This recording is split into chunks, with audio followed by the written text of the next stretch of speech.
Hop.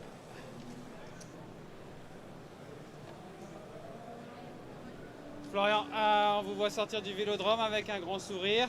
Ça y est, on y est. Les classiques du Nord débutent. Dites-nous un peu Oui, comment ça va. bah ça va super.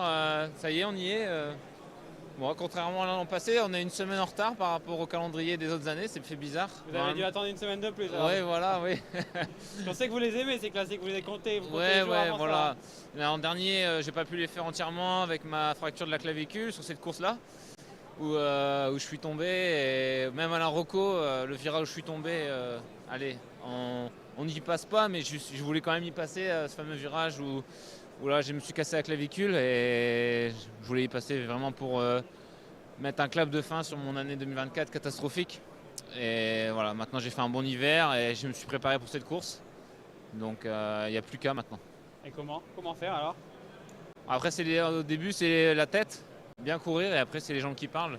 Il y a toujours deux parties, hein. Tu dois être focus mentalement et pas faire d'erreur. Si tu fais pas d'erreur avec ta tête et que tu cours bien, après, c'est les jambes qui suivent, tout simplement. Le début de saison vous a permis de vous rassurer? Oui, après, j'étais pas encore en grande condition début février sur Bessèges, mais c'était voulu. Je vais vraiment avoir mon pic de forme en mars-avril, donc on sera fixé aujourd'hui.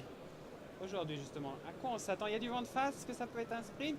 Est-ce que ça va être une course débridée comme ça a été le cas la plupart du temps en fait ici? Oui, ça va être une course débridée, mais avec ce vent de face, comme vous dites, ça peut revenir de l'arrière. C'est pas la première fois sur Omloop, sur cette course, qu'on a vu un petit peloton se former vraiment à la fin et avoir une bagarre au sprint, un petit peloton sprint.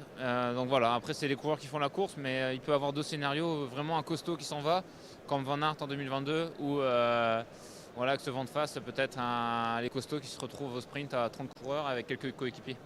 Juste une dernière chose, comment est votre pointe de vitesse maintenant? Ça va, ça va. Après, il y a la pointe de vitesse, ça va au bout d'une heure de vélo. Il y a la pointe de vitesse après 5 heures de course.